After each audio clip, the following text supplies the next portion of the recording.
Sir నివేదిక అర్పించవలసిందే కోరుతున్నాను.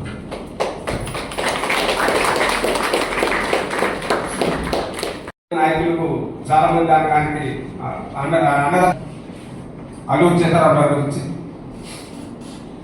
ఈ కార్యక్రమానికి చేసిన పిల్లలు, పాత్రికేయ మిత్రులు అందరికీ కూడా నమస్కారం, శుభోదయం.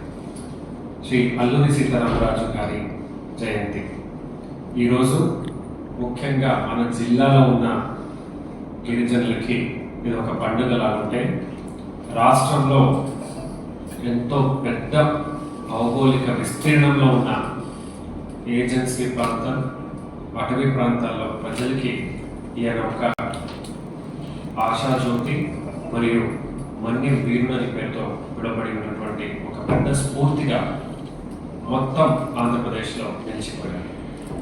ఆంధ్రప్రదేశ్ మాత్రమే కాదు, భారతదేశంలో కూడా స్వాతంత్ర సమర యోధుల్లో అల్లూరి సీతారామరాజు గారిని ఒక అగ్రమైన స్థానాన్ని ఇతిహాసకారులు కూడా ఇవ్వడం జరిగింది. అది ముందు నుంచి లేదు, కానీ ఇప్పుడిప్పుడు ఆ ఒక అవగాహన రావడం జరిగింది. అంటే అప్పుడు బ్రిటిష్ పరిపాలన సమయంలో చాలా తక్కువ న్యూస్ పేపర్స్, ఎలక్ట్రానిక్ మీడియా ఉండేవి.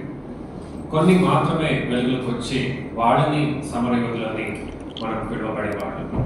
కానీ రాను రాను బిర్సా ముండా, శ్రీ అల్లూరి సీతారామరాజు వీళ్ళు కూడా చేసిన కృషి అంతే పెద్దదిని గుర్తించడం చాలా మంచి విషయం.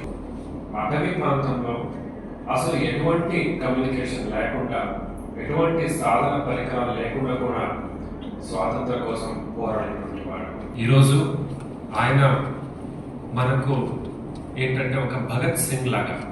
భగత్ సింగ్ ఎట్లా చిన్న వయస్సులో తన జీవితం గురించి ఆయన ఆలోచించకుండా దేశమే మొదటి అని చెప్తూ తన ప్రాణాన్ని కూడా కోల్పోయాడు. మహాత్మా భగత్ సింగ్ అని కూడా పిలుస్తాం.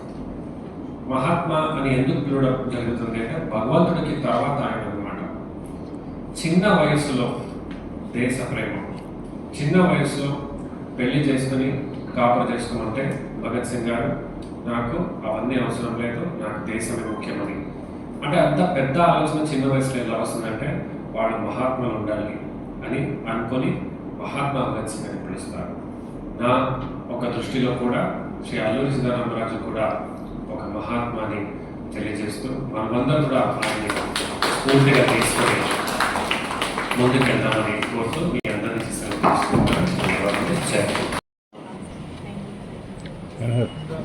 బ్రదర్